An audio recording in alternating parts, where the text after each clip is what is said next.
The problem is not the persons with disability.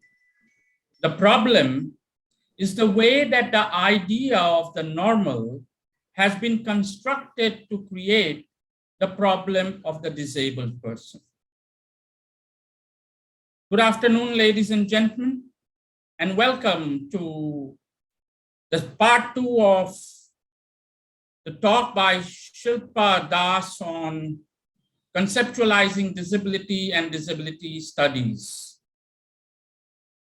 In the previous lecture, we saw how conceptions of disability that have been handed down to us have been structured by the ideology of normalcy, whether it is the religious model,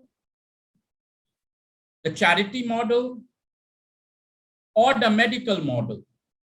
All these models tend to put at the fore the concept of the normal.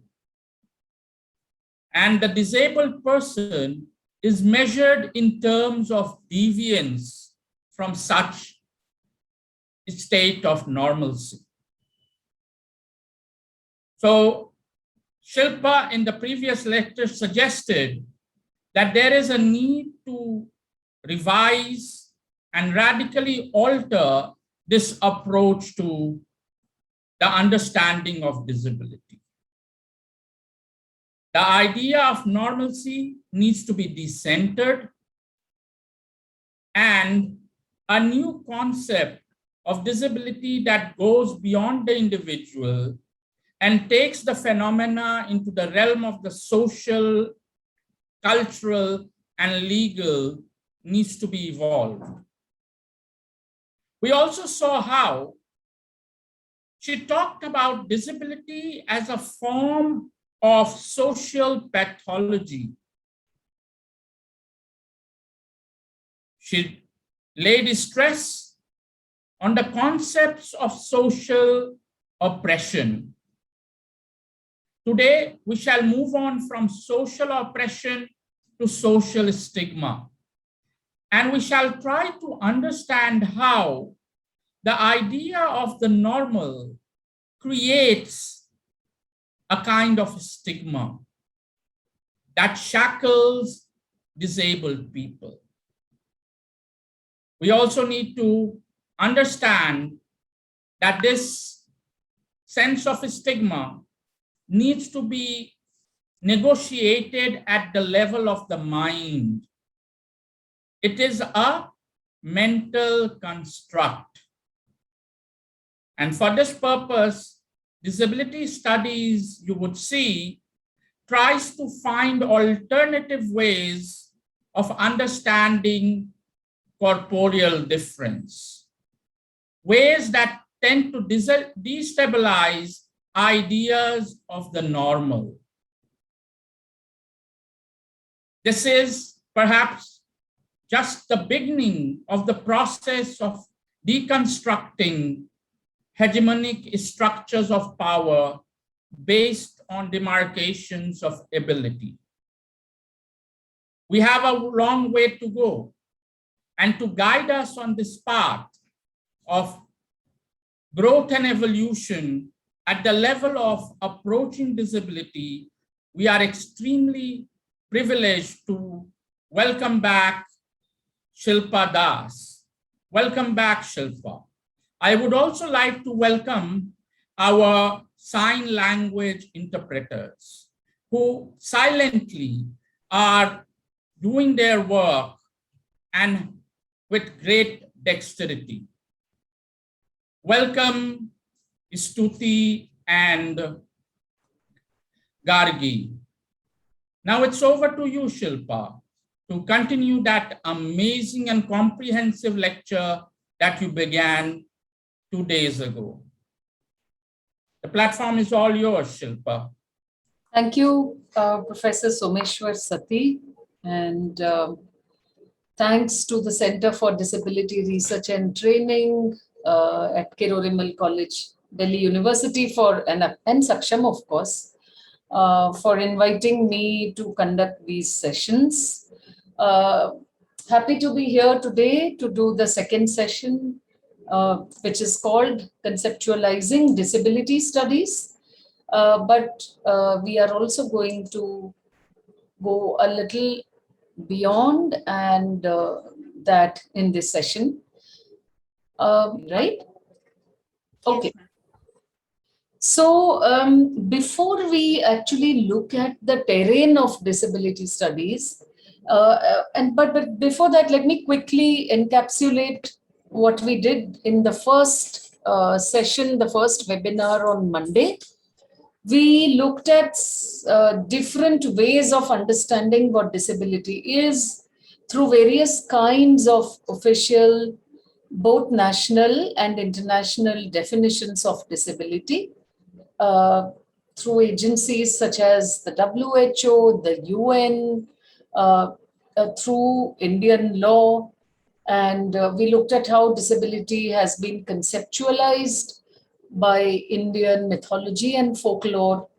And then we looked at 4 different models of disability. We looked at the minority model, we looked at the medical model, the social model, and then the social oppression model, as well as the minority model.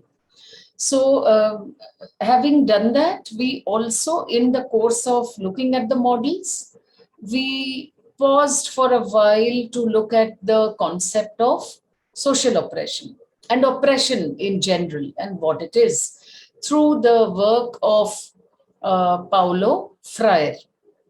Now today, before I start talking about disability studies as a terrain, we are going to look at a term that is foundational to it, okay, and which we need to get acquainted with before we look at disability studies. And this is what is called stigma, right?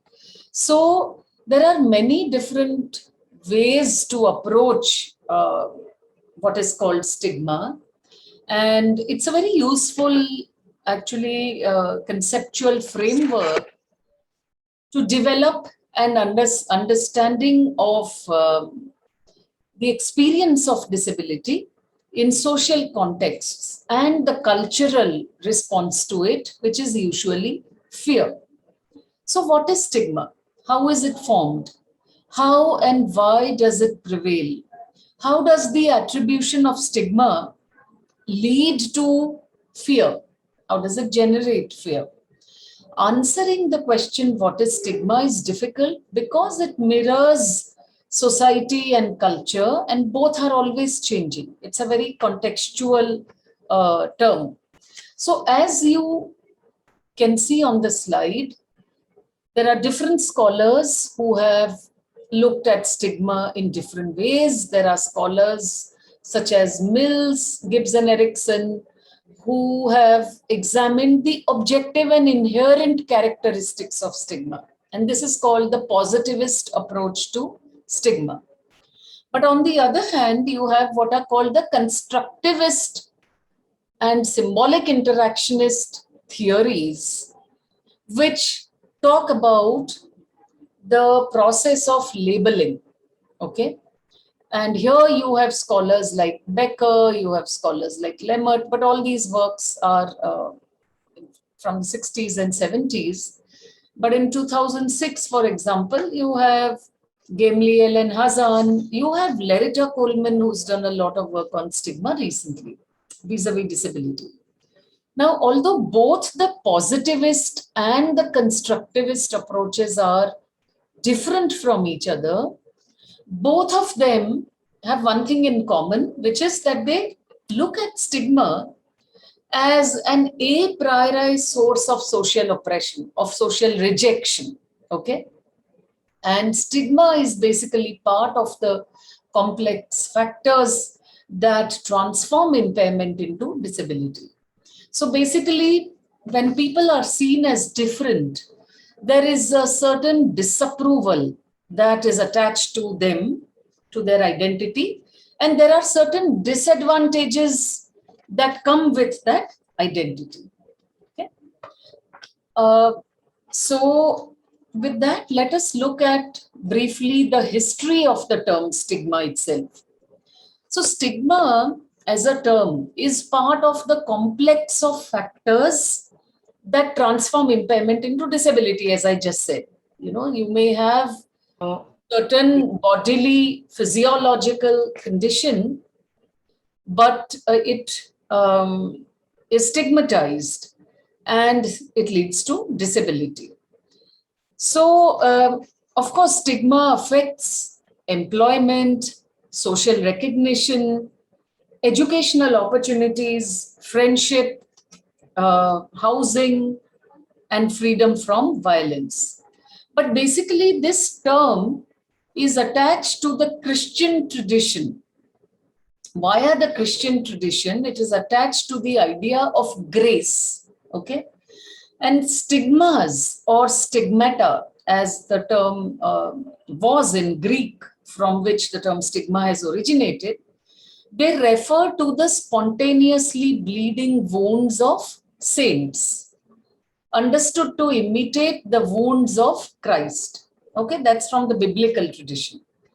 And since the 19th century, stigma has been more connected to pathology and to kinds of people rather than to individuals.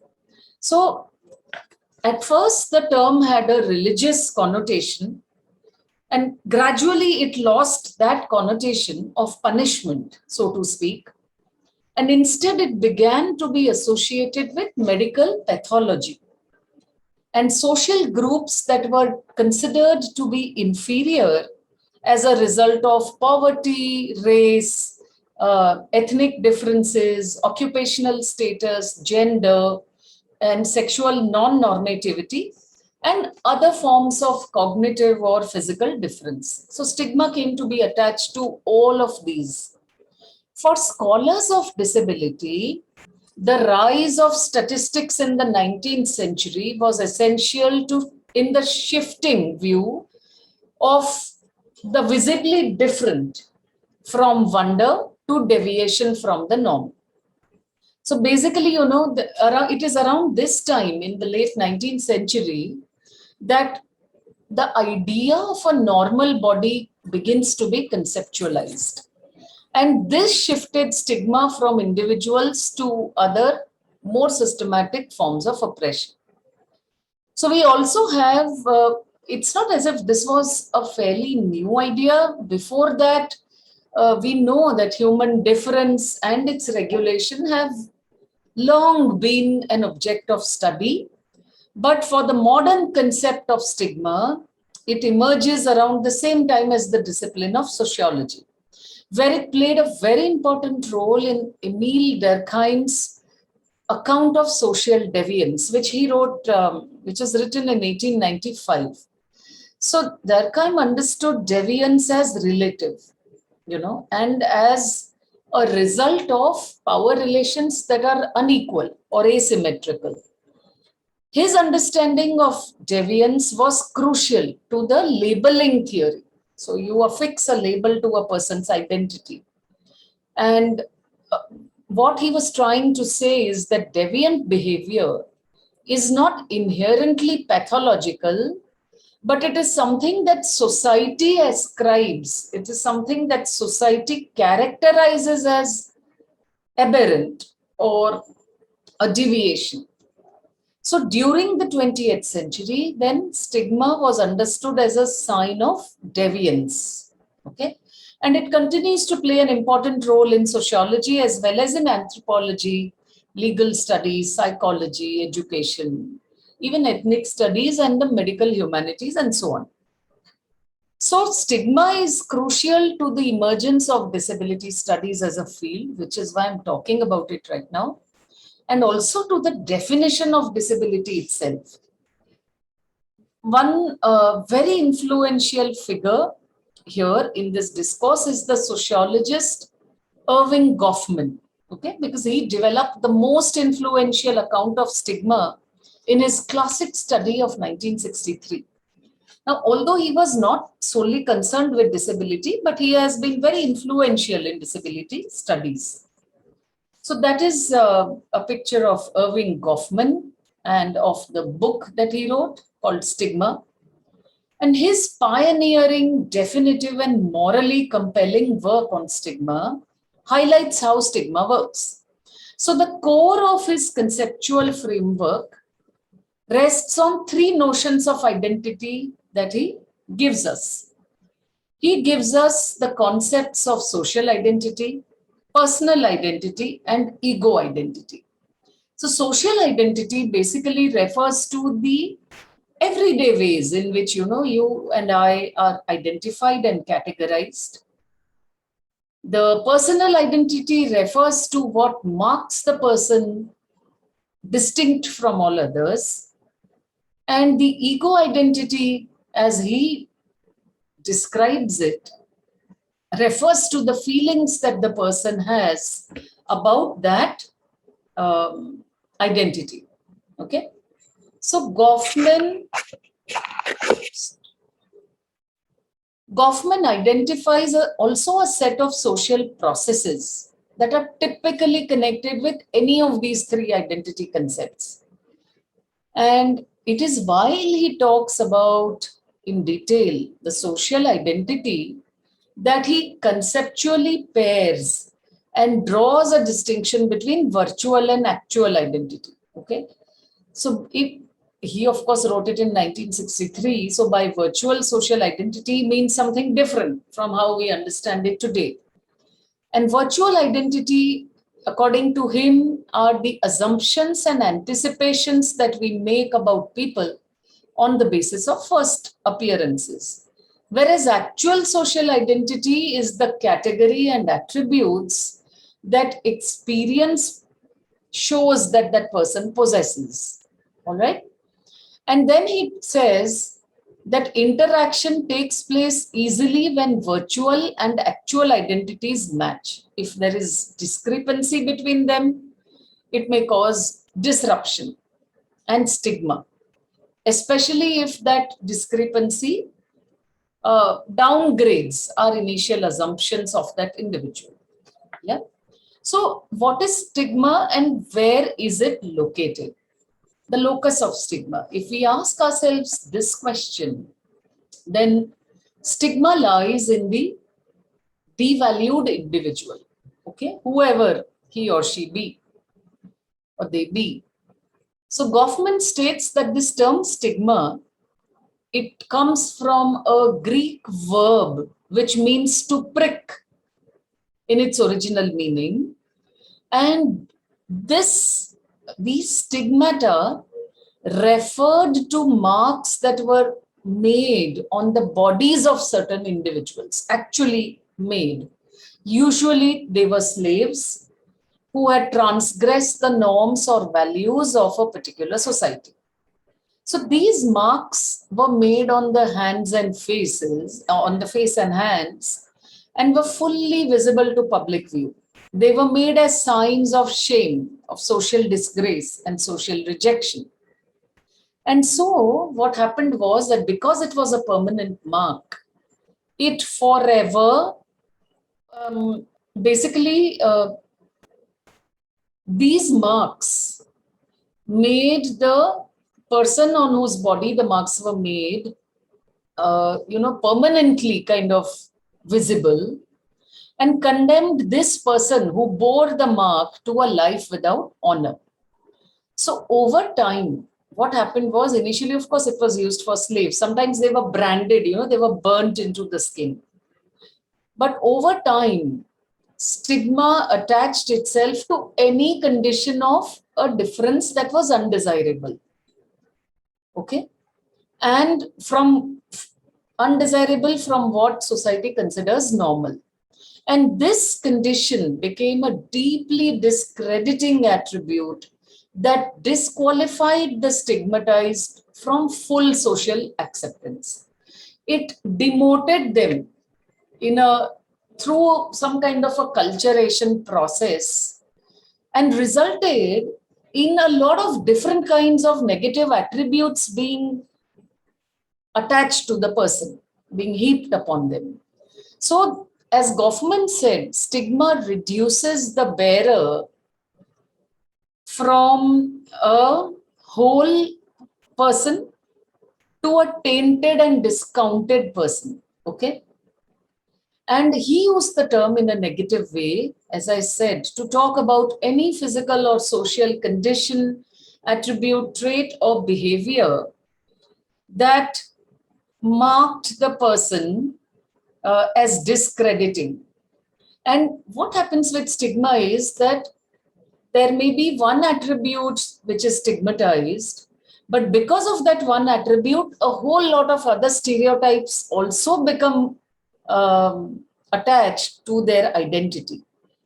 And they are usually negative stereotypes, which talk about a wide range of imperfections, to quote Goffman. And stigmatized people are not considered to be among the normals, quote unquote, for whom society and its institutions are designed, and they are excluded from belonging as equals in it. So now with that, we come to who are the stigmatizers and who are the stigmatized. So Goffman insists that if you truly wish to understand stigma, then as researchers, you should shift your lens from looking at attributes or qualities in a person to looking at relationships, because what will count as stigma depends on the particular local context. Okay. And he says that this shift is desirable in order for the stigmatized to be socially accepted by the non-stigmatized, whom he calls the normals. Okay. And then he introduces his second conceptual pairing, which he calls the discredited and the discreditable. So who are the discredited? The discredited are the stigmatized individuals, and we can assume that their stigma is evident in any encounter with who he calls normals.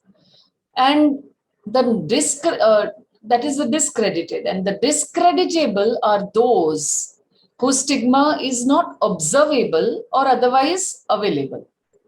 Okay. And it is while he talks about the discredited that Goffman was able to examine the broad processes of socialization and stigmatization within that socialization. So one of the most important things that he has to say is that the discredited tend to hold the same identity beliefs as the normals. Okay. And this contact between the two of them is what he calls mixed contact, when the stigmatized and the non-stigmatized are in the same social situation, that he says something very important happens in sociology, which he calls a primal scene of sociology. So he says that at such a time, when the stigmatized individual and non-stigmatized individual are face-to-face or are interacting with each other, the causes and effects of that stigma have to be directly confronted on both sides. Okay? How the non-stigmatized perceives the stigmatized identity, and how the stigmatized individual perceives himself or herself through the eyes of the non-stigmatized or the stigmatizing individual. And he says that because they both, the stigmatized and the non-stigmatized, anticipate these kind of interactions and contacts, they try to arrange their lives in such a way that they avoid meeting each other. Okay. And he says, but actually it is the stigmatized individuals who do more of the arranging situations in such a way that they don't have to meet others. And he says this is how tension is managed between the so-called normals and the stigmatized. And in this, while talking about this, he discusses three important terms for us. One is what is called passing, one is covering, and the third is withdrawal.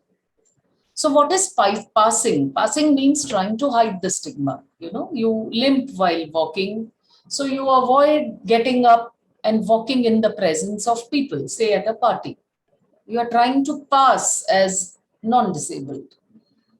Covering means you reduce the significance of something because you do not want social encounters with other people to be overwhelming for them. So you try to reduce the maybe the physical discomfort or pain or whatever difficulty challenges you may be facing because of that.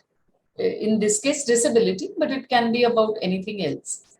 And withdrawal means that you completely take yourself away from any kind of social activity with the what Goffman calls normal. And he says that there is a lot of strife and there is a lot of struggle that is associated with hiding a stigma. It's not easy to try to do that. And then again, he discusses what is called ego identity. And ego identity means the individual's subjective sense of his or her own situation. Okay. So basically, Goffman here mentions the ambivalence that the stigmatized feel towards other persons who are in a similar situation. So then again, he says that there is a certain politics of identity that is in play here. And he uses two more terms, phantom acceptance and phantom normalcy. He says that this adjustment that needs to be done in this situation where the stigmatized and the normals face each other, there is a kind of token acceptance, which he calls phantom acceptance, and an attempt to add some kind of a token or phantom normalcy, which is not real. And then he says that a stigmatized person is, first of all, like anybody else, trained in others' views of persons like himself. Basically, it means how you perceive yourself through the eyes of others. So then, how many types? I know there is a lot of text here, but I put the text on the slides for the benefit of some. So if you wish to take notes, the audio is not very clear, then you can read the text. So with that, we come to what are the types of stigma. And Goffman talks about three main categories of stigma. One he calls the abominations of the body, by which he means, to quote him, physical deformities, blemishes of individual character, which basically blemishes of individual character refers to moral transgressions like homosexuality as it was looked at in the 1960s. And he says the third one is the tribal stigma of race, nation, and religion. Okay. So one refers to body and differences in the body. The second refers to moral transgressions or perceived moral transgressions. And the third kind of stigma depends on your race, your caste, religion, your minority status, and so on and so forth. But he says that whatever your stigma may be, it leads to a spoiled identity. That's his term. And he says of these three categories, the one that gets the least attention is race, ethnicity, nationality, and religion, which appear fairly rarely in his examples. Because he says that it is more like an identity of an oppressed group rather than of an individual. Anyway, the rise of the disability rights movement over the past 50 to 70 years has shifted the understanding of mental and bodily difference from an individual to a group phenomenon, right? We saw that in the social model also.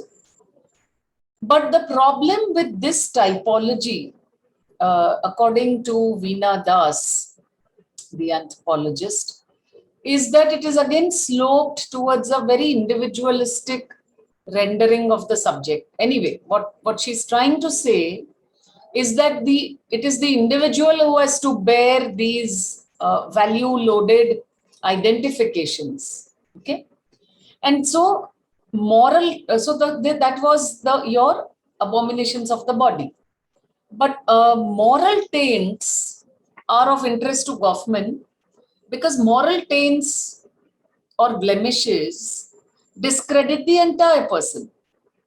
So many of his examples, of course, today to us, so many years, decades later, seem to be outdated.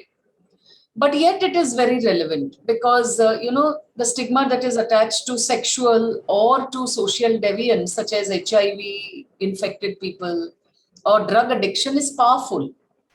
All the more so because, as Goffman argues, people may internalize rather than contest the norms by which such people are judged inferior. We all take it for granted. And then Goffman really actually focuses on the second bullet point, which is visible disability or abominations of the body. And he gives us examples for that. So Leonard J. Davis, in his The Disability Studies Reader, 1995, has argued that appearance is one of the main things or modalities by which disability is constructed. And even Rosemary Garland Thompson, who is one of the leading scholars on disability today, considers the social effects of things like staring or tracing the power of the starer over the staree, over the one being stared at, and says that public scenes of staring produce conditions of vulnerability for people with visible differences. So if somebody is walking or limping or lurching, and if people stare at them, they may be visibly discomforted. But so anyway, in her book called Staring Back, there is an edited collection called Staring Back, which says that people with disabilities today, of course, are not mere objects. They do not receive staring passively, but they stare right back as a mode of resistance to refuse and reverse the stigma. Okay. And then he also talks about non-visible and transient forms of stigma, which are also very powerful according to him. So invisible disabilities, sometimes even hearing impairment may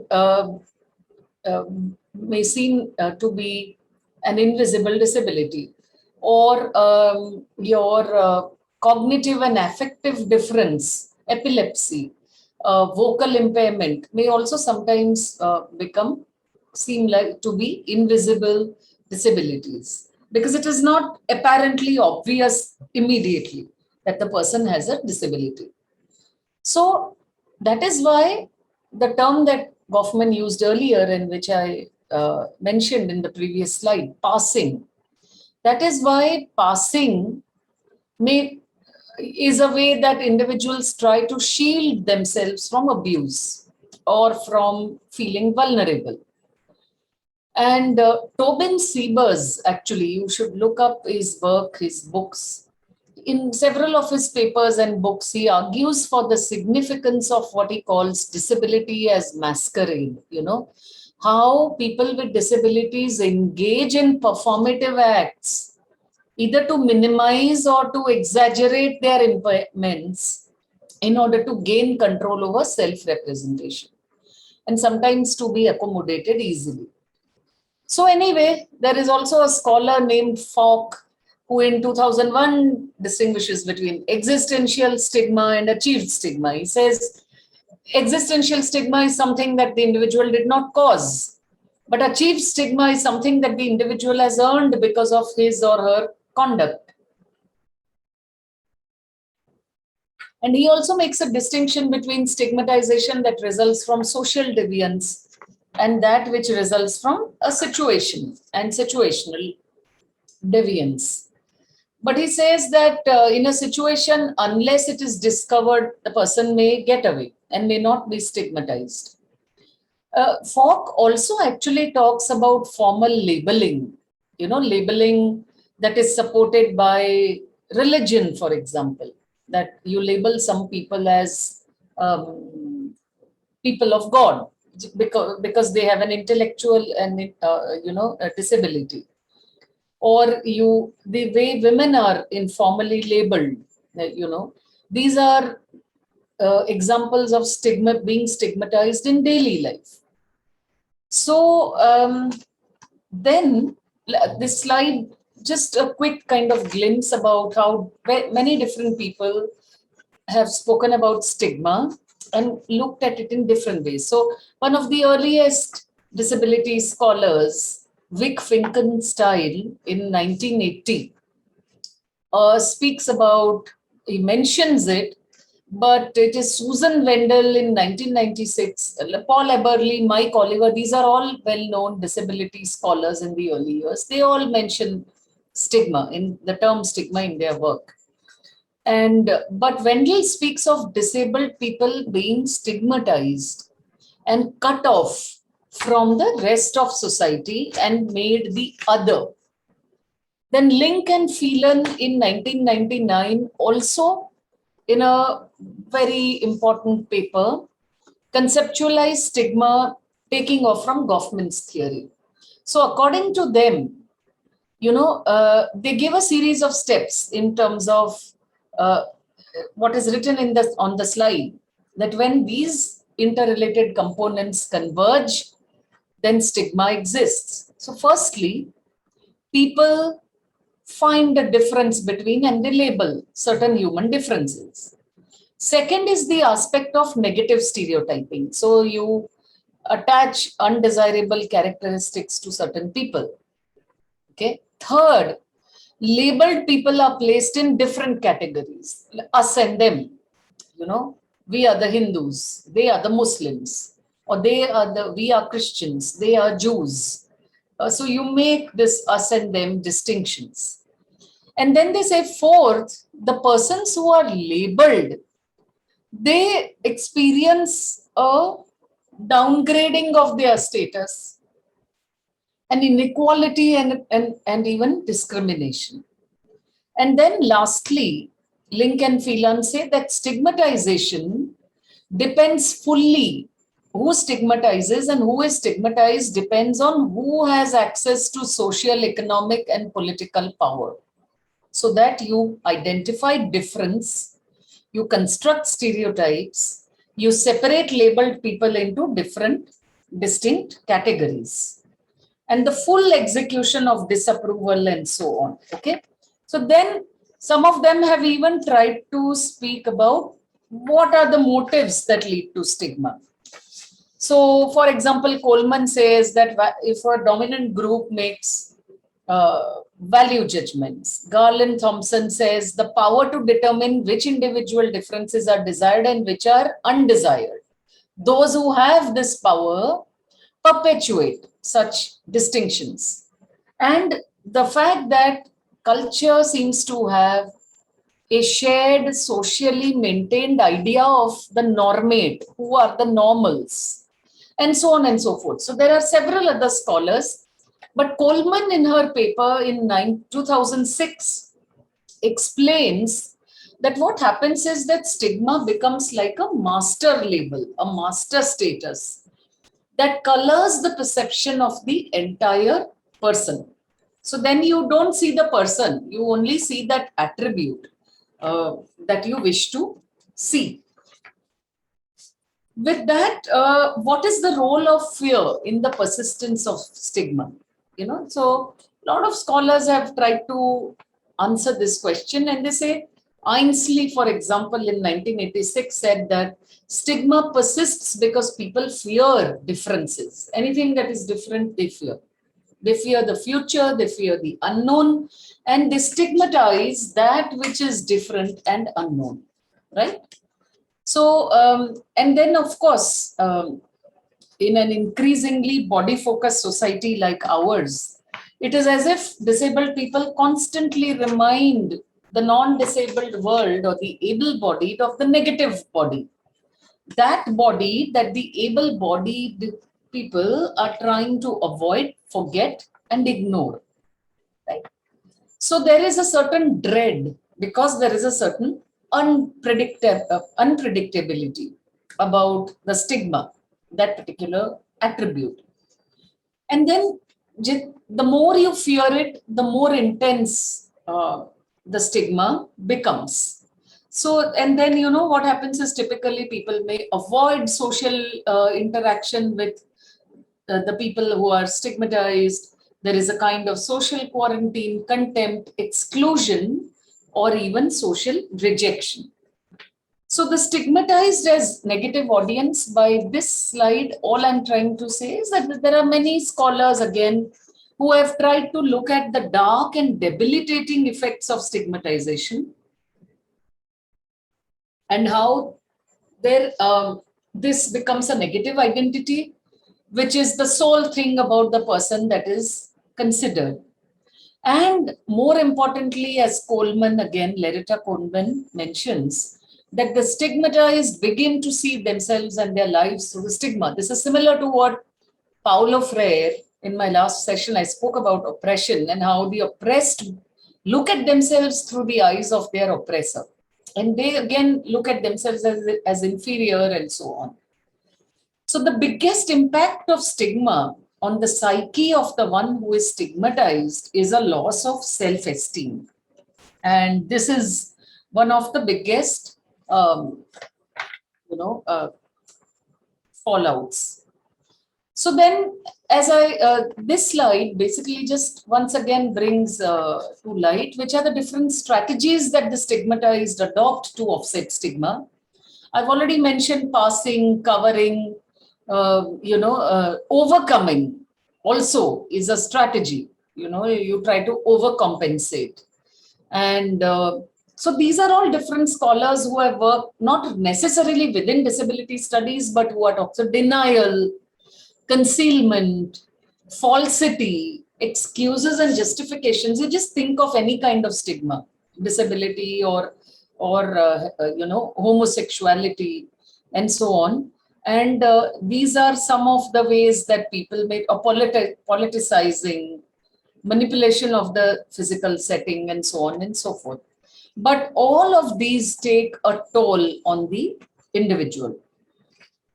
So when we talk about, of course, over the last 50, 60 years, social psychologists, and essentially all those people on the previous slides have been social psychologists, they have started taking different views of both the stigmatizer and the stigmatized, and there has been a sea change.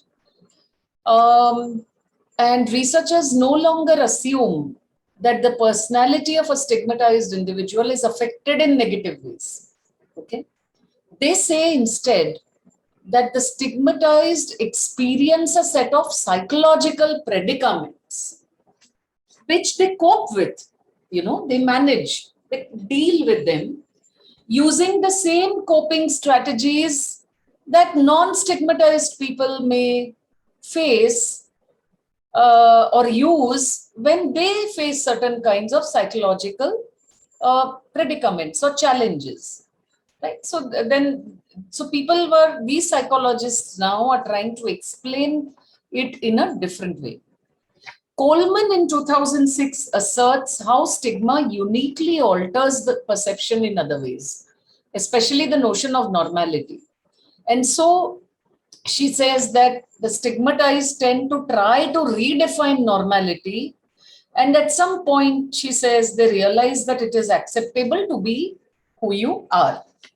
So having said all this about stigma, now quickly I come to the terrain of disability studies. So disability studies basically was an interdisciplinary field that arose as an area of academic inquiry and a field for political struggle sometime in the 1960s because of the pioneering studies of disabled activists and disabled academics, and because disabled people around the world themselves were getting politicized, and because organizations of disabled people were raising their voices, they had campaigns, they were campaigning for their rights and dignity. So who were these early disability scholars? Primarily they were sociologists, and they had a very clear political orientation. And what they wanted to do was to forge a very clear, precise collective identity for the disabled as a disadvantaged group to begin with. Okay? And there are some 6 covers of books, some of the earliest books on disability studies. Mike Oliver, Stigma, The Experience of Disability by Paul Hunt in the 60s was one of the earliest books. Mike Oliver wrote several books. The Politics of Disablement was also a very landmark book in bringing about change in the legislation in UK. Tom Shakespeare, of course, Len Barton, these are all the scholars, Simi Linton, these are all the scholars who wrote about disability and disability studies. And these people wrote from a broad array of disciplines, from literature, history, cultural studies, geography, policy studies, philosophy, and others. And disability studies asserts that disability is a valid site of study, a location, and a means of social research and political action. So what all do we study under disability studies? Now, but before going to that, we need to know that the disabled discourse has moved from the individual to the existing structures in society. I'm reiterating that, to collectivities and interaction with the environment that the social model brought in. So what does disability studies do? It studies social meanings, symbols, and stigmas that are attached to the disabled identity. And if you are a disability studies scholar, then you ask how these symbols, social meanings, and stigmas are excluding. They are excluding systems of oppression. And these scholars then attack the belief that an able body and mind determine whether you are a quality human being or not. And basically, these scholars were urging the need to look at this. They said, don't look at disability as a bodily or a biological condition. It is a flawed way of looking at disability. Look at it as a socio-political phenomenon, and engaging with able-bodiedness and normalcy itself. Question these terms. Question what is able-bodiedness? What do you mean by able-bodiedness? And problematize it. Question normalcy, as a cultural concept that needs to be critically looked at. And then, of course, there are these 2 very important points that disability studies covered. That one, it critiqued the social model. Okay, this is another critique of the social model. It said that the role of culture is not looked at all in generating disability and disablism, right? Every culture will have its own ways of perceiving disability, and it creates and recreates and sustains that understanding or those understandings of disability and disablism, which must also be accounted for. So this was done by Tom Shakespeare, also by Myrian Corker. Both of them wrote extensively about it.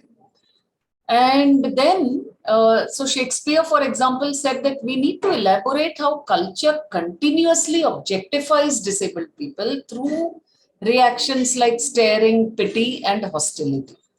Okay, and which demean them, which humiliate them. So disability studies is thus a critique which is aimed at normal, quote unquote, conceptions of disability that help to constitute and sustain this normate culture. In society, everyone wants to fit into the shoes of normalcy and normativity. And this gives the normative identity, some kind of a cultural capital.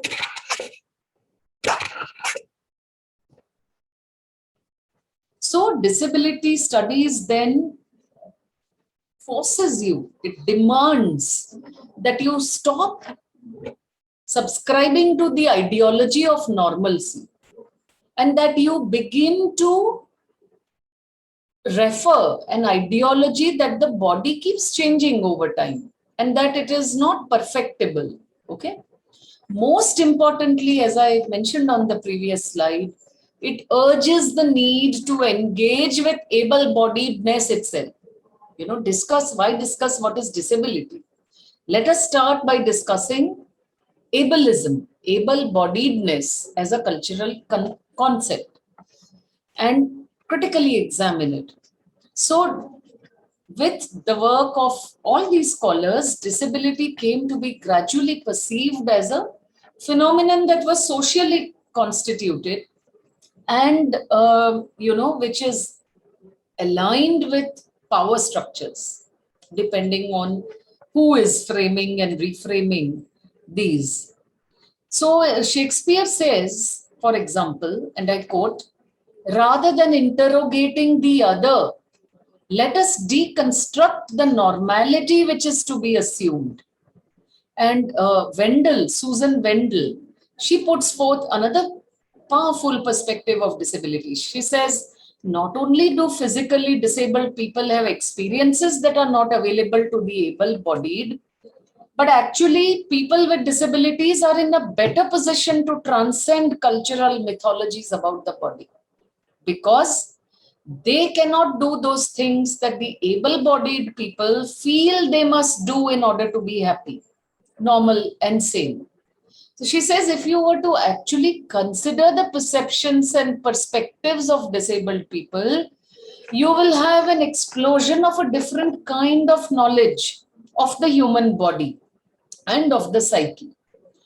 So, and Tobin Cybers in 2008 writes that one, and I quote, one of the basic claims of disability studies is that the presence of disabled people in any discussion changes not only the culture of that discussion, but also the terms, the nature of the arguments that are used in that discussion. So, to sum it up, what this slide is saying is that disability, we need to look at it as a socio-cultural, political phenomenon, and we need to engage with able-bodiedness itself. With that, we move to the next slide. And this is a quote, of course, by Leonard J. Davis. And this is, he's saying something very, very important here.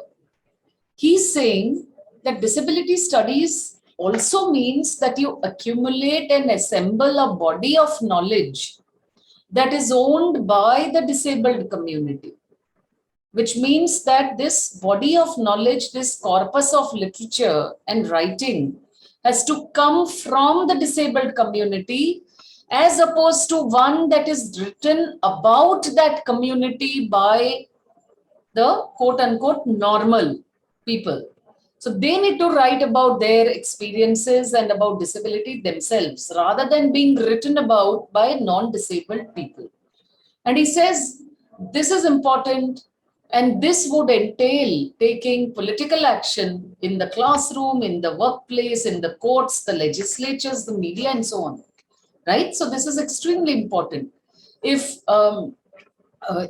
somebody with a tribal identity would need to write about themselves rather than being written about by somebody like me, for instance, who does not have a tribal identity. So these are images of some of the seminal books.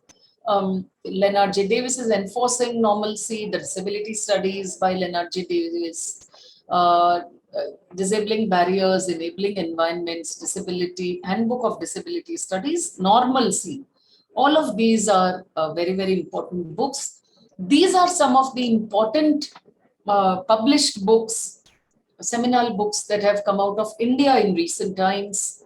Disability Studies in India, edited by Nilika Mehrotra. Disability and Society, a Reader, edited by Renu Adlakha and other scholars. And again, Contemporary Perspectives on Disability in India by Renu Adlakha. Disability Studies in India, Global Discourses. Again, she's the editor. Books by Anita Ghai, there are several. This book by Nandini Ghosh, which is edited, called Interrogating Disability in India. And of course, by your very own Professor Someshwar Sati and GJV Prasad, Disability in Translation, the Indian Experience. So, as I was saying the other day, disability studies in India is fairly recent. Okay, it has a recent kind of currency.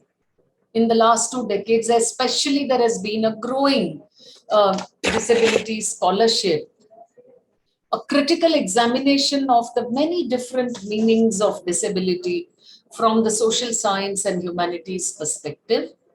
And also, gradually, these perspectives have been accommodated in the traditional disciplines of literature, sociology, and so on, in universities across the country.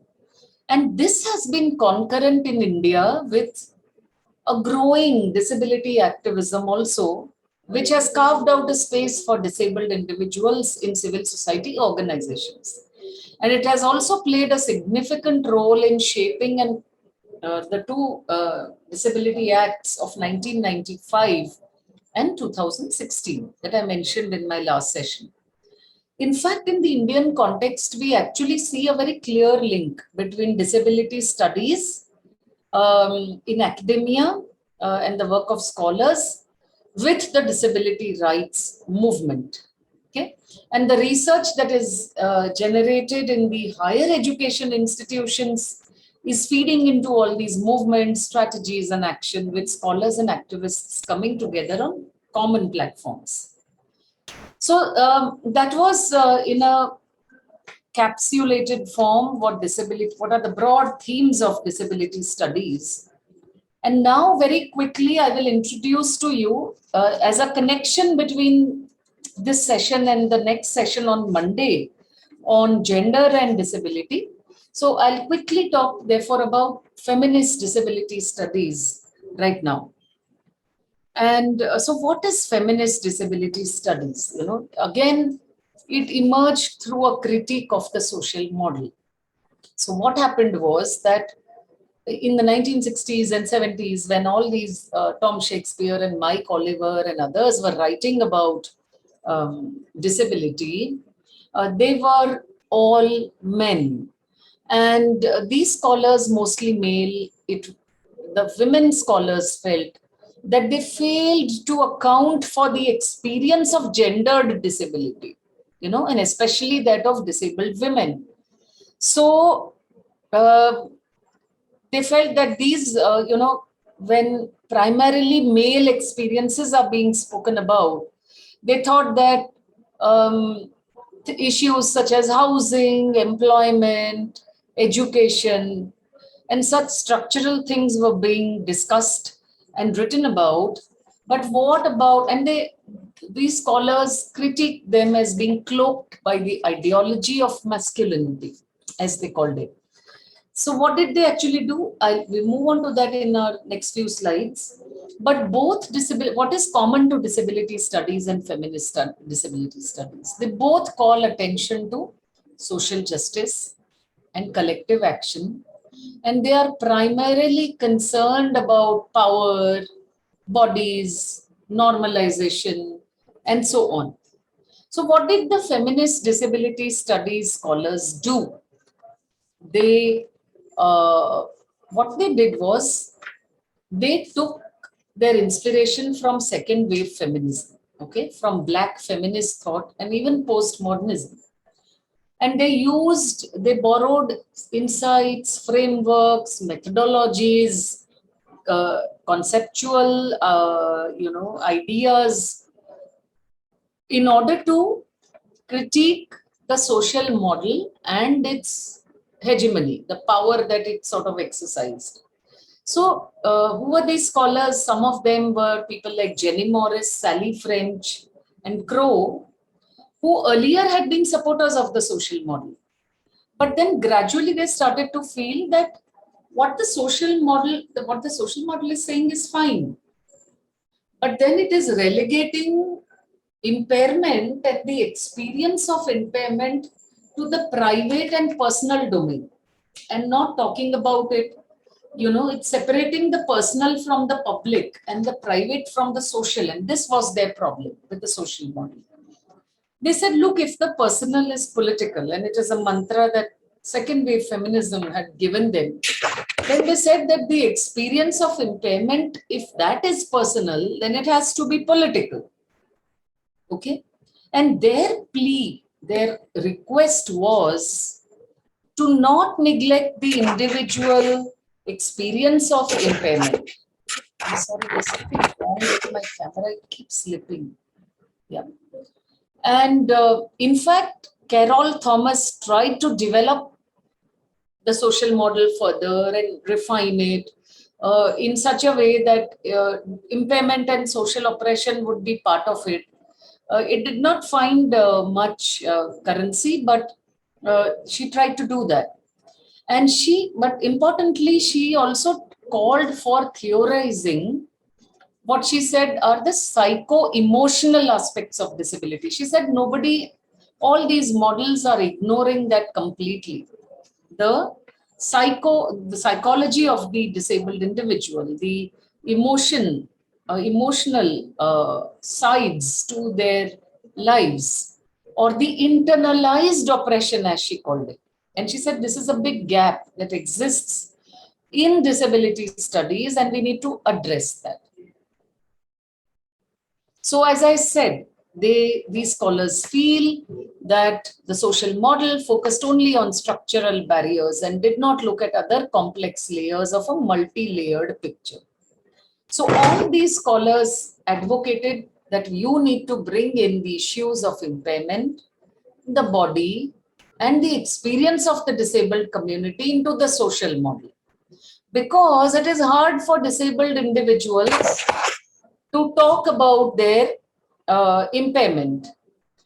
And Crow, in fact, said that the social model, behaves and speaks as though impairment has nothing to do. The experiences of disabled people have nothing to do with the pain, the fatigue, the depression, and chronic illness that sometimes prevents disabled people from fully rallying against disability. So she said that we need a new approach to impairment that includes the experiences, the lived experiences of disabled people's bodies and minds across different contexts, across different circumstances, looking at the effects this has on their activities, the feelings they produce, and so on and so forth. And this is what some of them called a social constructionist analysis of disability. Okay? So as Crow said, our silence about impairment has made many of these things taboo and created a whole new series of constraints on our self-expression, and this will not do anymore. And she says this is a feminist agenda, and this needs to be addressed within disability studies. The other problem was, now feminist disability scholars said that on the one hand, they had problems with disability scholars because they were primarily male experiences. On the other hand, they also had issue with the existing feminist movement. Western scholars had problems with the feminist movement in the West because they said that they are while talking about women, they have completely excluded talking about disabled women. So they urged that we need to bring in disability perspectives into feminist theory, methodology, research, and politics, and basically get rid of the narrow paternalistic male hegemony where the heterogeneous composition of the disabled community is ignored. So they are saying that we need to frame our own identities by ourselves. So they critiqued the lack of disability perspectives into feminist theory, methodology, research, and politics, as I said. And this, as Garland Thompson wrote, and I quote, she says, our experience is isolated and individualized. Society places on us certain definitions that are based on non-disabled people's judgments of our individual capacities and personalities. And they are dominated by what they think disability is. So this lack of a voice of the representation of our subjective reality means that it is difficult for non-disabled feminists to incorporate our reality. They've never gone through it. They've never experienced it. And they are looking at what they perceive disability to be. So they really don't know what they are talking about. And therefore, we need to have the power to write about our own experiences. And so feminist disability studies reclaimed the expression of the personal experience of disability. And they said, if we don't own and take control of how we are represented and of our personal experience of disability, including the negative aspects, then we will have lost the plot. Okay. So it includes narratives and very what are called thick descriptions of personal growth, of struggle, of pain, and affirmation of disabled female identities and experience. And coming out became at that time a very important term. Coming out and identifying oneself as a disabled identity, you know. These are, of course, some of, in India again, there has been a growing corpus of literature with a feminist disability studies focus. And as you can see, these are some of the books with Asha Hans and Annie Patrice, 2003. This book was written, Women, Disability and Identity, but it continues to be significant and important today.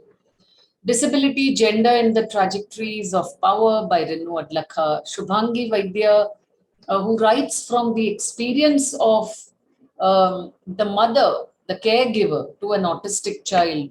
She's written about autism and the family in urban India. And of course, Nilika Mehrotra's Exploring the Margins, Disability, Gender and State Policy. So Professor Mehrotra teaches in JNU. Professor Sandhya Limai teaches in TIS. And Professor Renu Adlakha is with the CSDS in Delhi. And Professor Asha Hans works in Bhubaneswar with an NGO. So, and also she's a professor at Utkal University who has been part of many UN conventions, including on disability.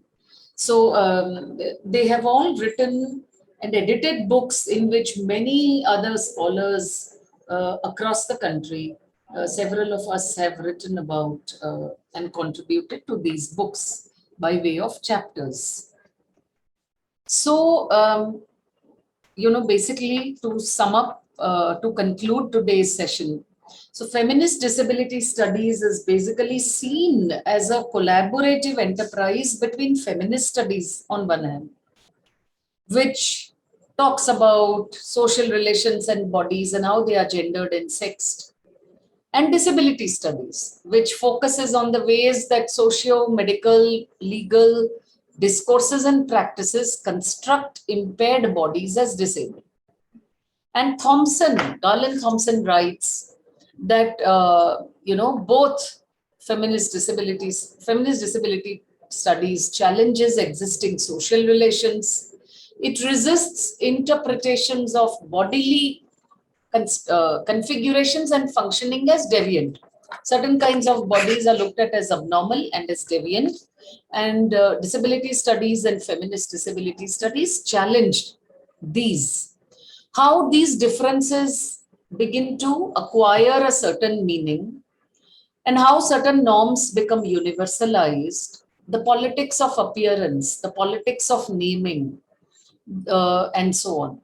So basically, feminist disability studies addresses broad feminist concerns like the social and economic oppression of disabled women, how they are excluded, equality and difference, the phenomenology of the lived body, the politics of appearance, the medicalization of the body, uh, so both women and the disabled are made to undergo certain kinds of surgeries. The women go through cosmetic surgeries, and the disabled have to undergo surgeries so that their bodies begin to conform as closely as possible to enable what is perceived as an able body, and acquire a certain aesthetics of appearance, even if it is, just a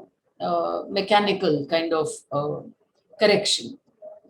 So they talk about all these things. What is it like to be privileged as normal? How is the social construction of identity done? And of course, the ethics of care. What is it like to care for a child with disability, to be the mother of a child with disability? So, with that, I shall stop sharing and conclude. We will, of course, connect to feminist disability studies and its concerns in our next session on Monday, which is about women and disability. Okay, so I think we stop here for today. Thank you so much, ma'am. If there are any questions, you may drop them in the chat box right now, so that we can clear out whatever doubts that anybody might have from this particular session. Somebody has asked in the chat, and rightly so. I actually wanted to include a slide which gave these references, all these scholars whose works I mentioned. And I'll definitely do that and share that with you on Monday when I come to class. So the list of Saksham Arora is asking for this. Would it be possible for you to share the bibliography of these works via email? I'll definitely do that. Okay. So what I'll do is I'll put together a Word file and I'll drop it into the chat box on Monday. Please remind me. I'll definitely do that. Thank you, ma'am. Is there anybody else who has a question that we need to address right now?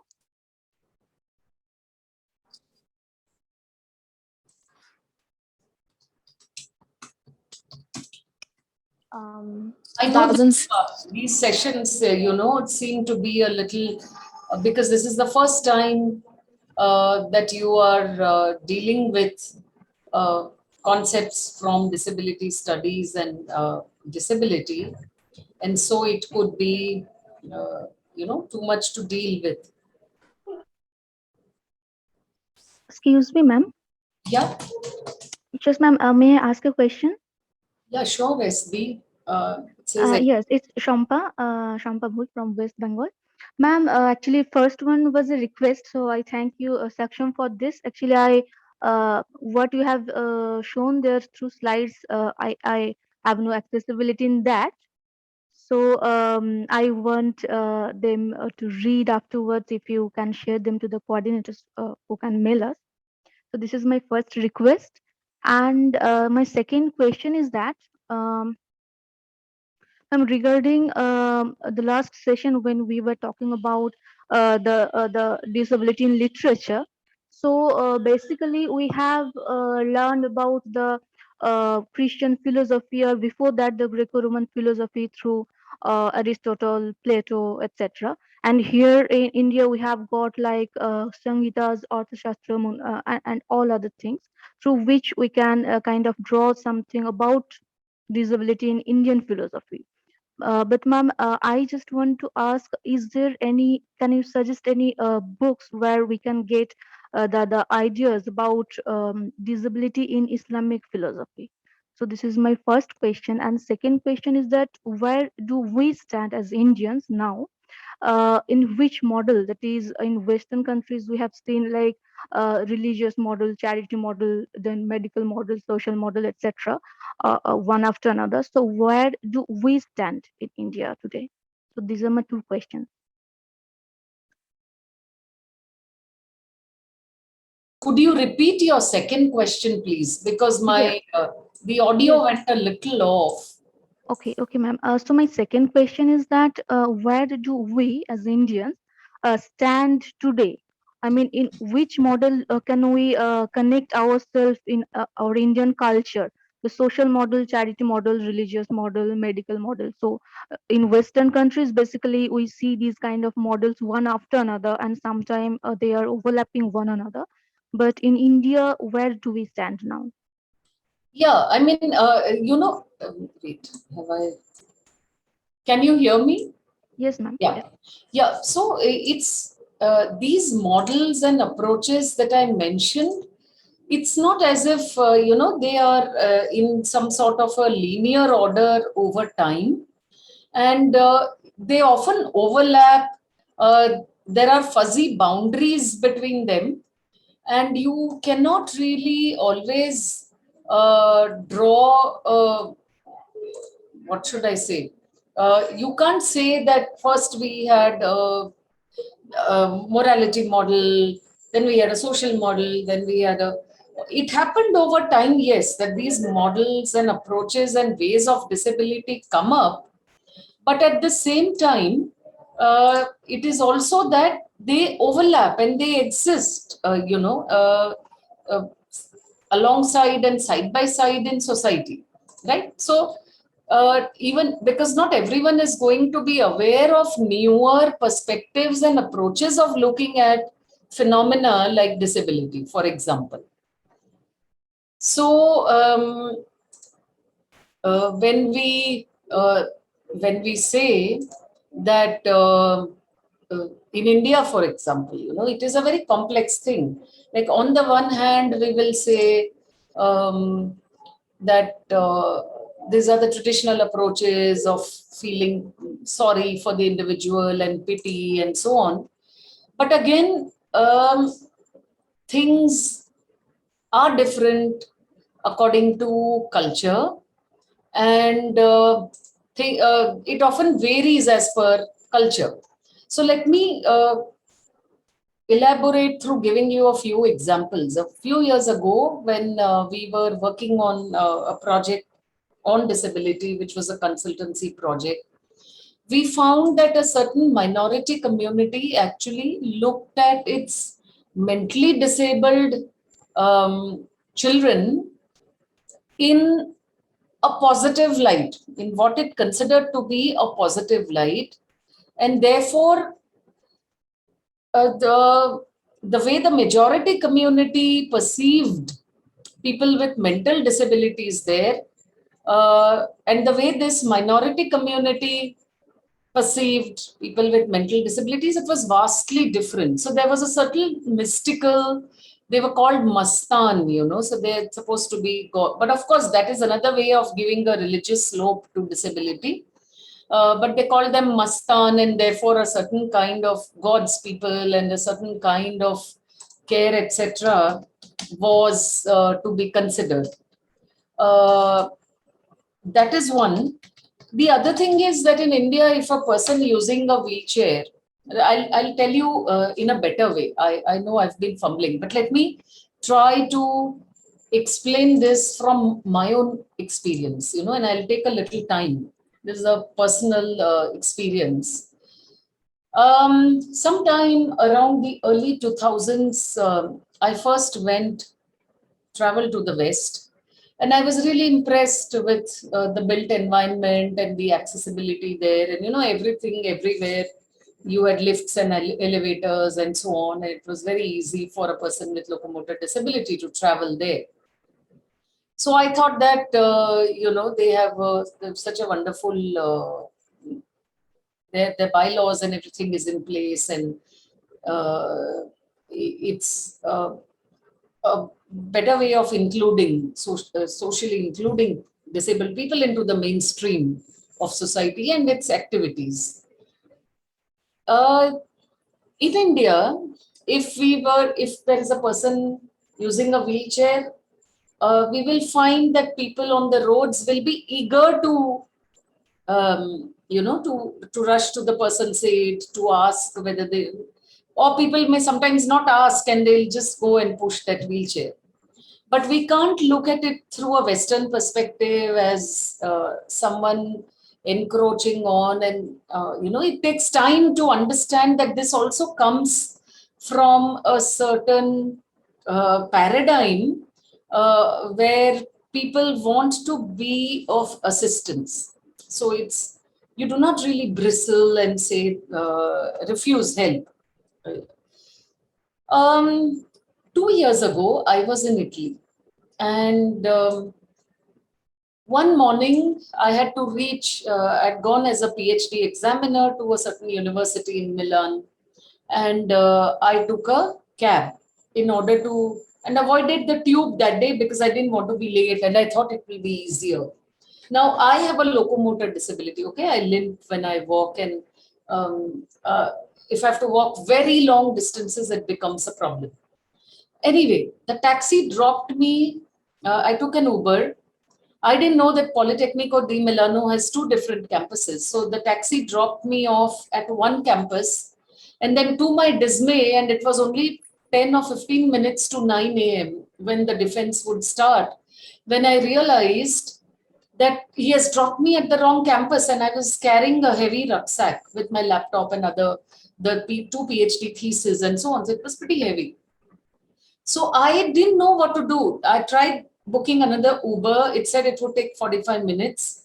And then somebody said that, okay, you go back to the tube station from, and then you take a left and so on and so forth. Some vague directions. I was really desperate to reach there on time and to not look unprofessional. And so I started walking, but I knew there is no way that I'm going to be able to walk those 3 kilometers in this shorter time. I would need a little longer time and I would need to stop somewhere instead of just walking or running.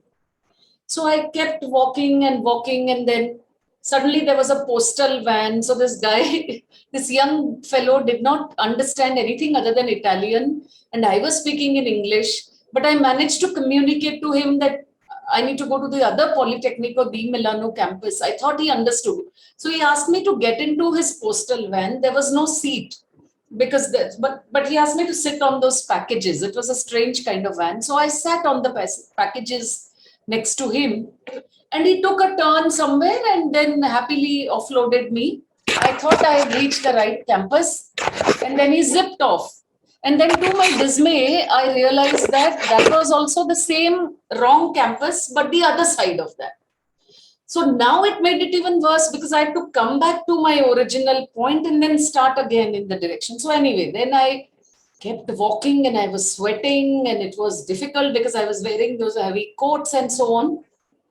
So I managed to walk to the tube station, climb up some 50 steps, and then on the other side, go down another 50 steps, and then I had to walk 2 more kilometers. So I did. I walked and I stopped and I walked and I stopped because somehow I had pulled a muscle. I don't know why of all days. That day I had to pull a muscle in my side. Along the way, I was so desperate that somewhere I stopped a student. There were lots of students there. So I stopped one and I was, I was telling the person that, look, I need to reach there in time. And that student understood English, of course. And I said, could you please tell me how I can, because there were no buses. I couldn't get an Uber. There was no public transportation of any kind. And so he said that, why don't you call an ambulance? Of course, I wouldn't do that. So then I kept walking. Somewhere I met this man on a moped. Mopeds are very popular in Italy, as you know. And I was telling him, and this guy kept refusing and he ran off. And it was only later I understood that he only understood Italian, perhaps I'm making. But the point I'm trying to make is there were people who saw several people and they would look at me peculiarly. But no one stopped, no one asked. And I somehow managed to reach where I had to go at the Politecnico di Milano. I reached half an hour late, which was horrible because there was this huge auditorium and everybody there was waiting and sitting, waiting for me. And there I am, I'm sweating and my hair is stuck to my head and I can barely breathe and I can barely speak. And anyway, I sat down and then everything happened smoothly. I said my apologies. I don't know what I said. I blabbered and all was well, or so it seemed. But later, in the evening, when I was sitting, and of course, after I returned, I understood one thing that, it is not enough to look at disability and accessibility. I mean, accessibility in terms of the built environment or just accessible public transportation systems. Accessibility is also about people's mindsets, cultural perceptions, and all those invisible aspects that we take for granted so much in India. And earlier, I had felt that we lack so much in terms of accessibility, but now I was looking at it in a different way and from a different perspective. And I said that my word, 15, if this had happened in India to a person from another country or to me, 15 to 20 people would have stopped. Somebody would have given me a lift, and so on and so forth. And even if I was not Indian. So that's what I'm saying, that these are all gray areas and very fuzzy boundaries. So even in terms of the models and approaches, nothing comes, it's all there in space and time at the same time. In terms of your other question about Islam and disability, yes, there is an excellent book called Islam and Disability, Perspectives in Theology and Jurisprudence. I think it's by Routledge, and this was published about 10, 11 years ago. The author is Mohammed Ghali. I have not read the book, I must tell you, because I have been meaning to buy the book. I've kept it separately in my Amazon, you can save, reserve for later the books that you want to buy. Because in order to read that, I would also have to read up a little and better my understanding of Islam first. But under Islamic studies in the Routledge list, you will find this book, Islam and Disability. There's also another excellent book which covers disability in Judaism, Christianity and Islam. And it's called this is the title, Disability in Judaism, Christianity and Islam, sacred texts, historical traditions and social analysis. Okay, and it's by Schum and Stoltfus, that is pronunciation. I think this was written in 2011. So these are two books on Islam and with respect to disability that I've come across. So I have actually honestly not read on Islam and disability, but in terms of the projects that I have worked on, the outreach projects on disability, 2 or 3 projects that I have worked on, every time we have, our eyes were opened with the way different cultures and different minority communities look at disability. Okay, so that was a very long answer. Yes, I so hope it we'll helps. go through the other questions that we have. I also put in the chat box, some books on literature. I mean, books from literature that deal with disability, so you can look it up. That's all fiction, of course, novels and short stories, and people like Bapsi Sidhwa and Firdaus Kanga, Anita Desai and Salman Rushdie, and all these are also very important novels. Fine Balance by Rohinton Mistry and so on. Right. So, ma'am, there's a question from Dr. Nino Kumar. She says that disability works at various levels: physical, mental, emotional, societal. So it becomes difficult to handle all. How does one handle all these pressures, considering that one is always at a disadvantage all at the time? So this is by Dr. Nino Kumar. If you could answer it. Yeah, in order to answer this, I would need to one would need to consider whether one is a person with a disability or whether one is not. So I presume that I need to answer this question as a disabled person rather than from outside. And I don't know how to answer this question. I can only answer this question by going on a personal kind of trajectory, in a sense, very briefly. That when you say that, physical, mental, emotional, societal, of course, we all, as people with disabilities, all of us need to negotiate with these in the course of our lives. And but I would also say that there are phases that all of us may go through, and we deal with things in a certain, or the way we look at ourselves and our disability through these different phases and life stages also becomes important. But it's not as if you are a person, if one is a person with a disability, that one understands the complex phenomenon of disability very well.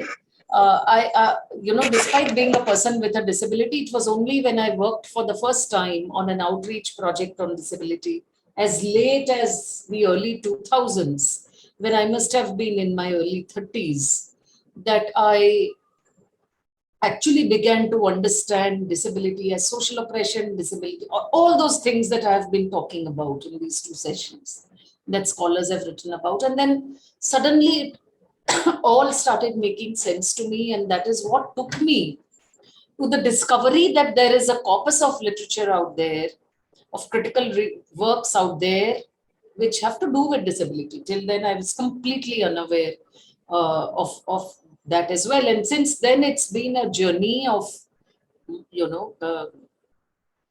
but yes, each to each their own in a way.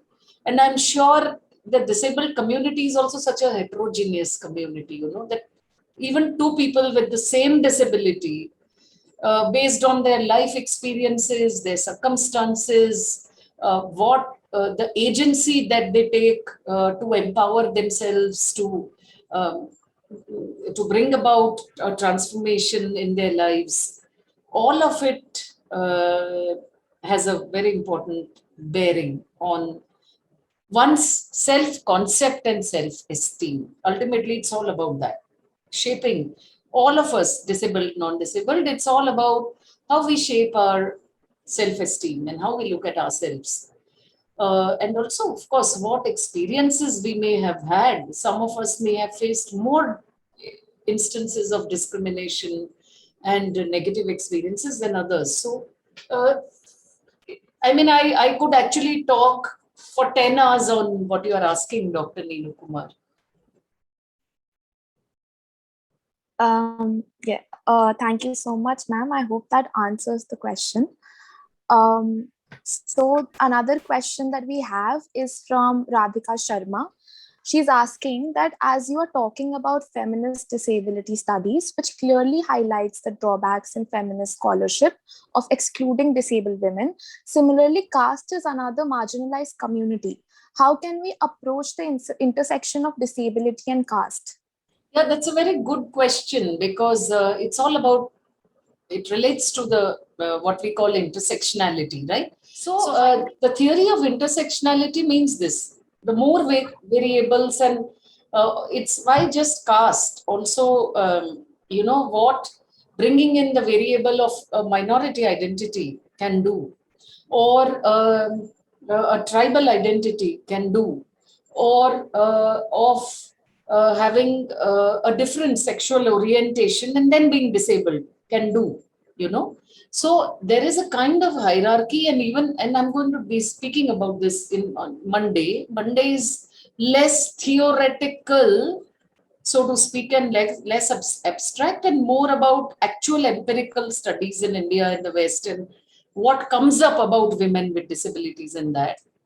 But so there are a lot of scholars who are working on the intersectionality of disability with other things.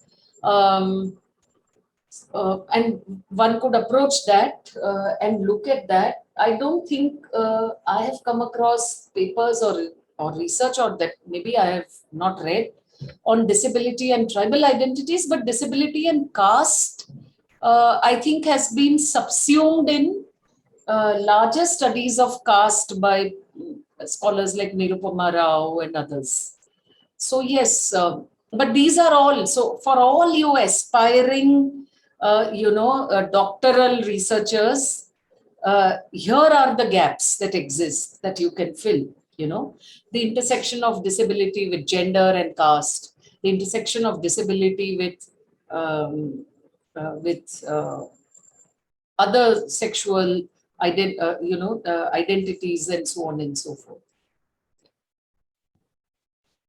Ma'am, so the next question is from Dharmendra. Yeah, sorry, Saman, just one sec. Yes, so Radhika, sure. also, one can then well understand that if one is a woman and one is, and let's say we are speaking about India and our context. If one is a woman and one is disabled, and if one is from a caste that is typically at the bottom heap of the hierarchy, then one would, in all likelihood, be more disenfranchised and marginalized than a woman with a disability in an urban location from an upper caste, for example.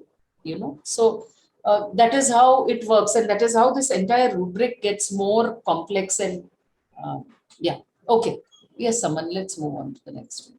Sure, ma'am. So Dharmendra is asking, ma'am, if we look from postmodernist perspective, then it says every understanding is a misunderstanding. So my question is that every theory tries to explain concept of disability according to their own lenses. In every theory, there are some drawbacks. So what can be best possible approach for policymakers so that the concept of disability can be properly addressed and an inclusive society can be established? Yeah, that's an important, a good observation, Dharmendra. It's true that every other model that has been posited and that has come in incidentally at a later point of time after the earlier models has brought forth and drawn out the flaws and lacuna that have existed in its predecessors and the earlier models, and each one tries to refine and improve on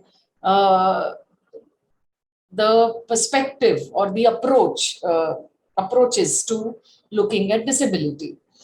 And as what you call drawbacks, in your question, you are saying that every theory tries to explain the concept of disability looked at from their lens, and there are some drawbacks. But this is how incrementally you always build a body of literature, a corpus of literature on a certain subject, that everyone who follows will look at the pros and cons of the previous theory and then posit a new theory, right?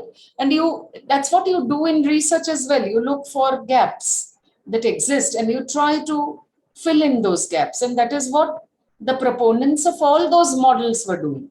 So when the feminist disability scholars critique the social model, they look at it from their lens, of course. And they show what is missing in the social model, even as it is egalitarian. And yet it negates the experiences of, say, women. Now, because all these studies happened in the 90s, today, of course, we need to also look at the concept of gender itself is much larger and much fluid than the mere binary of man and woman, right? So what Dharmendra is asking is what can be the best possible approach for policymakers? And this is where, advocacy, both within academia and outside, has always played a very important role. Disability rights organizations, activists, and so many NGOs that we have in India have done their bit and played their roles in both these acts of legislation that have come about in India. So what happens is that your arguments and your, the way you frame your argument is informed by these models. it's not as if you are talking about a particular model, but with time. So if today I have to write about it, I will be informed.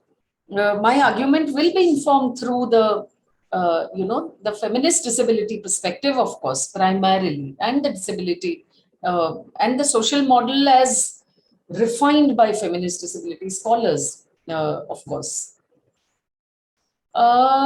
Could you please share the list of references? Yes, definitely, Noble. I'll compile this and bring it to the next session, and I'll drop it in the chat box so that all of you can avail of it. Rakshanda is saying, I'm sorry, Saman, I'm taking over Yeah. from you. I'm Sure. better at reading than listening. So, Sure. and take a break. So Rakshanda is saying, I'm from the fashion industry. In our industry, we say that fashion is not a basic necessity, but it definitely makes things better or gives us a boost. I want to work and see how me as a designer can have a take on disability and the stigma around it. I want to know what is your take on it. Okay. Of course, Rakshanda, and this is something that is one of the things that I have often been talking about and writing about. And it is this, that it is always taken for granted that if you are a person with a disability, you cannot have lifestyle aspirations in terms of what you wear, in terms of fashion, and so on and so forth. How many designers actually design for the disabled? Whether it is in terms of clothing, whether it is in terms of accessory design, whether it is in terms of footwear design, for instance. So, it would be commendable if you were to work for people with disabilities as a designer and seek to address the stigma around the way clothing and apparel and these industries have typically looked at, for people with certain kinds of disabilities, certain kinds of clothing are needed. Somebody may need, instead of buttons, a zip, and somebody else may even find a zip cumbersome to open the garment, but may need a Velcro. Or can we think of more innovative ways of doing this kind of design intervention? And therefore, uh, can we do it also in a way which is participatory by actually speaking to and bringing and speaking to people with specific disabilities and what they may need, like a person who wears hearing aids, which may have a wire or something tapering, may need a pocket in their shirt, to place the device in, and so on and so forth. So that kind of customization often becomes difficult because markets say that it will make the product more expensive, and so on and so forth, and it will make it more niche. But we need all kinds of, how can you make, the challenge for you would be how you could do something innovative and different and relevant and useful and functional, and also make it cost affordable. Bring in that as well. Also bring in sustainable, the element of sustainability, because nobody is going to buy that again and again. Not everyone can afford to do that. So things like that. And yes, there is also much that needs to be done by designers in terms of fashion and clothing and so on. Shirisha is asking, can autism be looked at from all the mentioned models? Can you please share some books? I would recommend that you read Shubhangi Vaidya's book also. She speaks from the perspective of having been a caregiver to a son who has autism. But one of the chapters in her book is like an introduction to the spectrum, autistic spectrum. And it may not directly speak about these different models, but it's definitely informed by these models. So that is one book that I know of, but unfortunately, I can ask Shubhangi and come back to you with, or you could connect to her and ask her about books that connect autism to the different models. Saksham is asking, how do we balance attempts to create a movement which counters ableism and the simultaneous essentialization of the disabled identity, which reinforces the binary? Yeah, this is a question similar to what somebody had raised last time.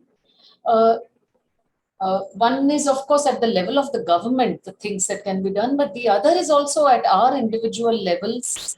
What are the things that we can do? How can we be advocates for, at our own individual levels and capacities to bring about change? How can we counter? There are, in our own small ways, in our own classrooms and organizations and neighborhoods and institutions and in our own families, how can we, how might we be able to change attitudes? Like I see a lot of young people today. My daughter is one, so I see that in my students at NID, how quick they are to call out what they perceive as racism, for example, or sexism. So we also need to call out ableism, and this is of course a dire need. So as I said, there are small ways in which we can sensitize the people, beginning with the people who matter to us, who may not be sensitized enough to these things. And of course, the more you read and the more you are also able to build a perspective for themselves, and the greater clarity you have in terms of what you may wish to talk about within that.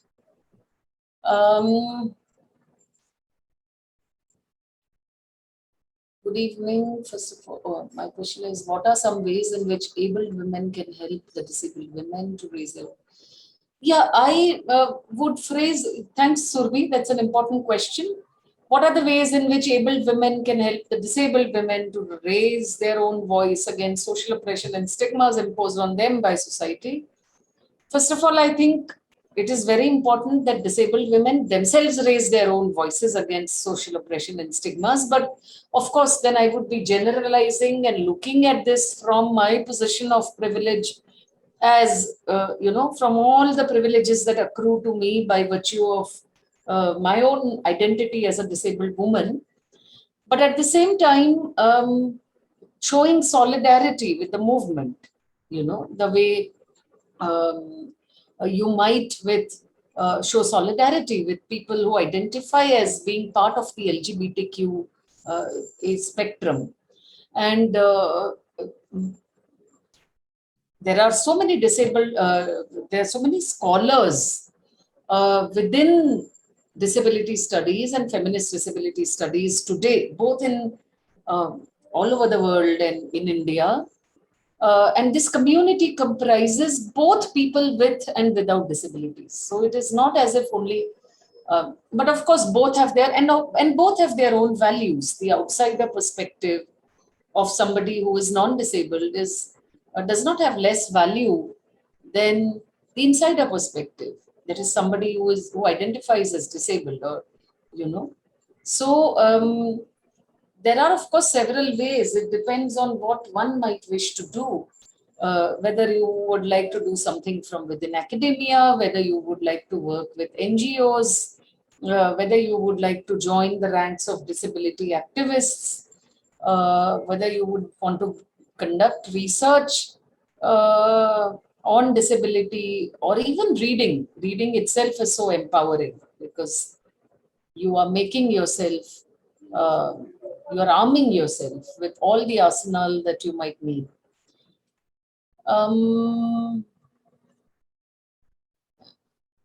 Thank you. I'm glad if all of you, the number of thanks that is listed here, and I'm glad if you truly found it insightful and useful. Oh, the hierarchy within the disabled community, Mansi, great. For that, you will need to wait for next time, because in the next session, I'm going to be talking about, one of the things I'm going to talk about is precisely this.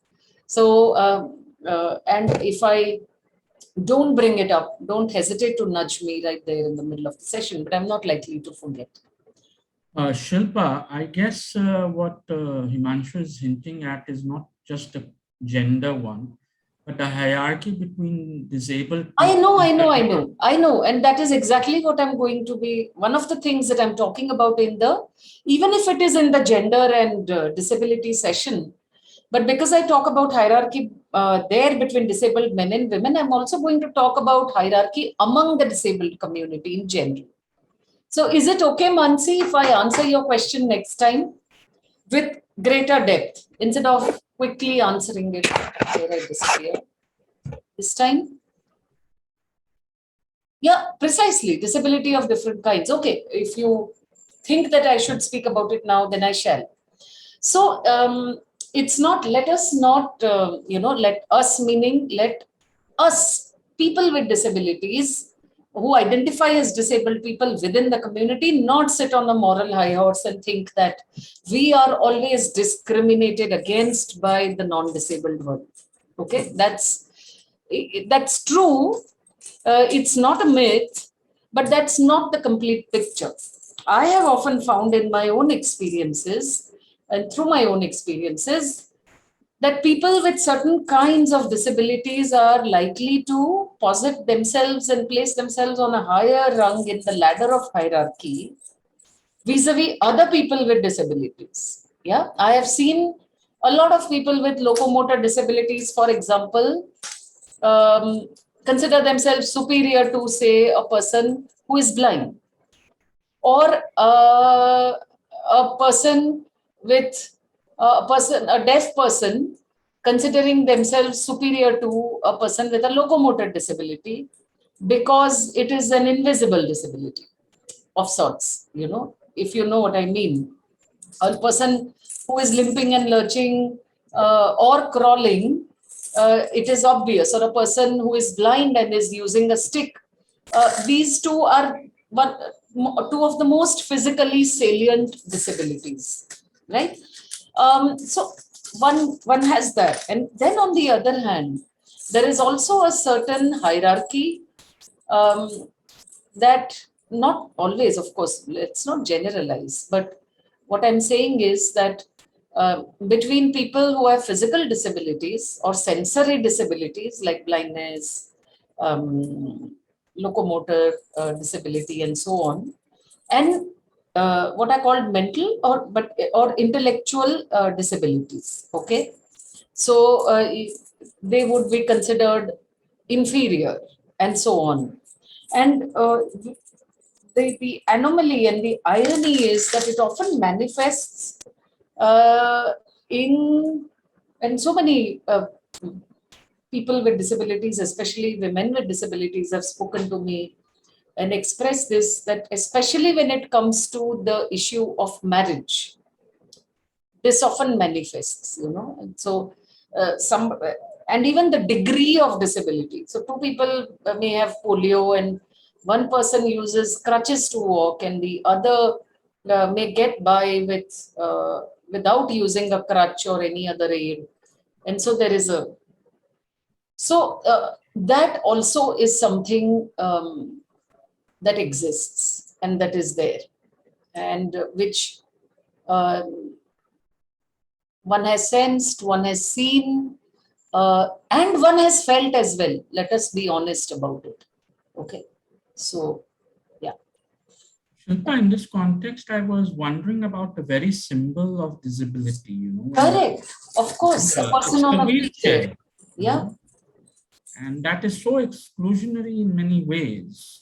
True, true. It's very excluding. And in fact, some time ago, I was reading about how a group of people in, was it Germany or was it Spain, are actually campaigning to have a more inclusive symbol that, not just a person on a wheelchair. That on the other hand, Shilpa, very quickly, Yeah. do you feel that this tendency of pointing out to hierarchies within a marginalized community can be used as an effective strategy to diffuse a movement of resistance? Yes, of course. Yeah, and we have often seen that, right? I mean, divide and rule, that divide kind and of. rule. Absolutely. So at times it's also a particular community in power that sows seeds of division so that they can diffuse the resistance. So it's not just a very simple question. It's a very Yeah. complex and many-edged Question. argument that we need to look into now. Right. Somebody actually needs to explore this in greater depth, write about it. Shilpa, could we quickly just take another question? Yeah, sure. And then we will just see how many interesting questions do you find. How is there any scholar or philosopher works on literary representations of disability as indictments of the nation's false promises are directly not exactly on these lines, but that list that I placed in the chat box earlier, in several of these novels, you will find different strands and different threads that could be put together to precisely actually respond to something like to your question, Mohammed.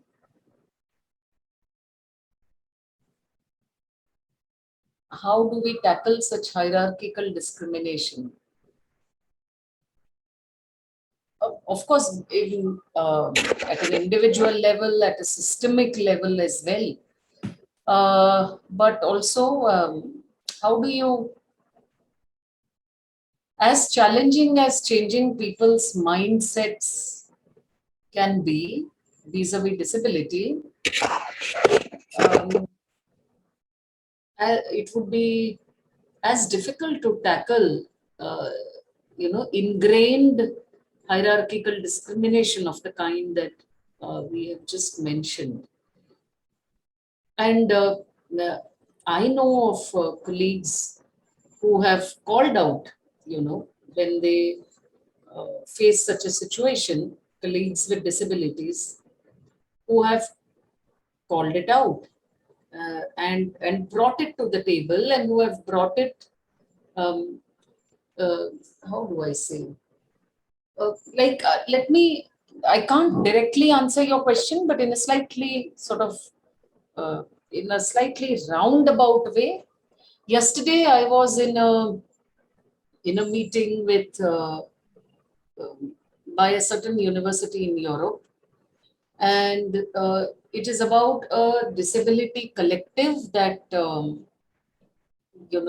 not a collective, but a research study that a bunch of um, professors in a certain university are about to take on. And I'm assuming that of the 4 people who presented, and of course there were several other people who were listening to what the project is about and so on and so forth. I presume that at least 2 of those 4 professors were themselves, people with disabilities. And there it was very interesting because the same kind of debate that we sometimes find here about the sort of terminology that is used, So there were other professors in that university who were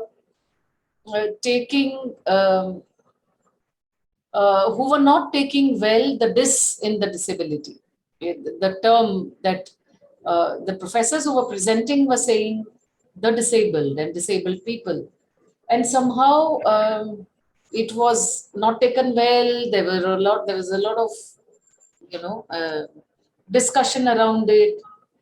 And I thought that, and the 2 people, scholars who were presenting with disabilities, and even I sort of put in my comments in the chat box to say that it is used in a political way in this way, and it is it's a choice that we use.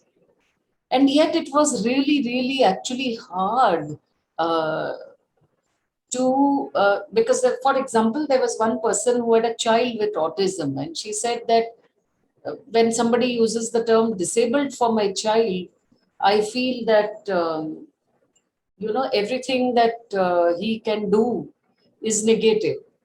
So these are ongoing sort of debates, and sometimes you think this is like the chicken and egg. Uh, Change is happening, but incrementally, but it is difficult also to make um, people come around to understanding and accepting a certain approach to and perspective on disability. Even when you put forth the most sort of cogent and rational argument. So hierarchical discrimination, how do we tackle it? Again, it's a very long drawn process, would definitely entail a lot of struggle, and one would have to think on one's feet all the time in terms of what more can be done.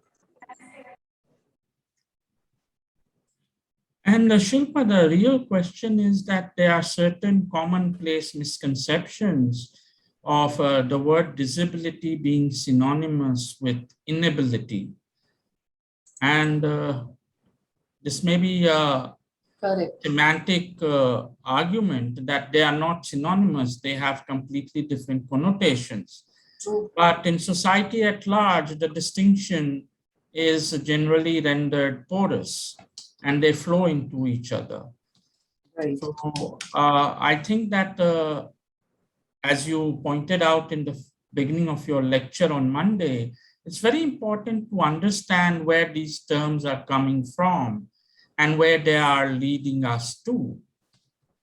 And the change in the use of language is very important, right? Yeah. For example, you cite feminism. In the feminist struggle, the use of language was very important, right? For example, people used to say policeman, then that was replaced by police officer, or chairman by chairperson, or words like mankind replaced by humankind. So I think we need to bring about a similar kind of change in the way that we use language with regard to disability, not only in terms of the kind of terminologies that are used to refer to disabled people, but also in terms of the kind of language that is used to exclude disabled people. Yesterday we had, I and two other people had quite an extensive thing about the use of language with respect to, and how, anyway, the symbolic and metaphoric use of terms related to disability. And that is very important. I guess that we need to work at that. We need to work at systems. We need to work at mindsets. And it's a very multi-edged struggle that one needs to engage with. And this is a very long journey, and you have shown us the path ahead and tried to guide us through it in a very comprehensive manner over these two lectures. So I would profusely thank you for that. And I am sure that everybody who attended these sessions have emerged as more conscious, more aware, and more sensitive people. Thank you for these wonderful lectures and putting in place the building blocks of conceptions of disability and disability studies, and everybody would benefit from it in future. That is what I firmly believe. Thank you so much, Shilpa, and we look forward to your lecture on Monday now. Thank you. Thank you so much. That would be an equally exhilarating experience, particularly in the context that is your area of specialization, gender and disability. So thank you so much. Thank you. My pleasure. Thanks to everybody who's the participants for patiently listening and being a captive audience. Can't do anything about it. So anyway, thank you, and we meet on Monday. Thank you so much, Shilpa. Bye. Bye, Someshwar. Okay, Have a bye. nice evening, everyone. And I would like to thank the sign language interpreters as well for their Yes, of patience course. and diligence. I think both of us, and in fact, all of us should thank them, Shilpa.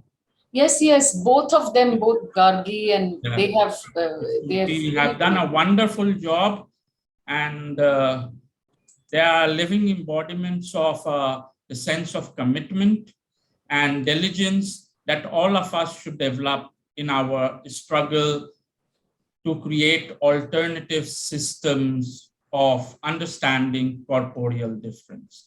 Thank you so much, and thank you to the audience. And we hope to meet again and connect on Monday.